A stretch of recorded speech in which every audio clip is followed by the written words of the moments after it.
The outpouring of grief continues in Chesapeake at this hour. Family, friends, even strangers are remembering the life of a 12-year-old girl by candlelight.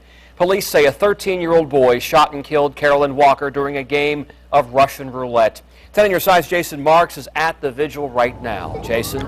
Yeah, Tom, this candlelight started shortly after 5 o'clock for Carolyn Walker, known as Cece. As you can see, the whole community really came out here. They lit candles. They've been singing songs, also praying at the same time. Now, I can tell you that Carolyn Walker's mom was not here, but we saw her uncle, who had a few words for the crowd and thanked everyone for coming out. The support from the community, he said, was overwhelming. He also had a message to the kids here. You know, this is not just remembering Carolyn Walker's life, but what they're really doing is sending a message to all these kids. There are a lot of kids here, as you can imagine, and what they really want the kids to remember, their consequences. Know what you guys are doing if you're out there. That's coming from the uncle. Now, they also mentioned parents. Parents have to know what their kids are doing. This was a tragic accident, it appears. Of course, we have a 13-year-old who's been charged in this case, but it appears that the 13-year-old, according to police, and the 12-year-old were playing with the gun when the gun went off, killing Walker.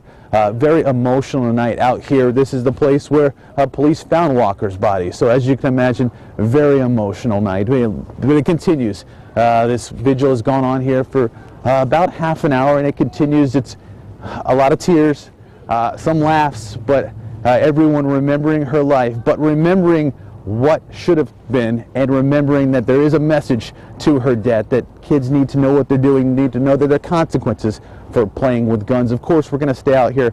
We'll have the latest for you coming up tonight on Wavy News 10 at 11, but for now, now back to you guys. All right, a sad final chapter. Thank you, Jason. The funeral for Carolyn Walker is set for 11 a.m. Tuesday at the Metropolitan Funeral Home on Berkeley Avenue in Norfolk. And the 13-year-old suspect has been arraigned on manslaughter charges. He is due back in court in February.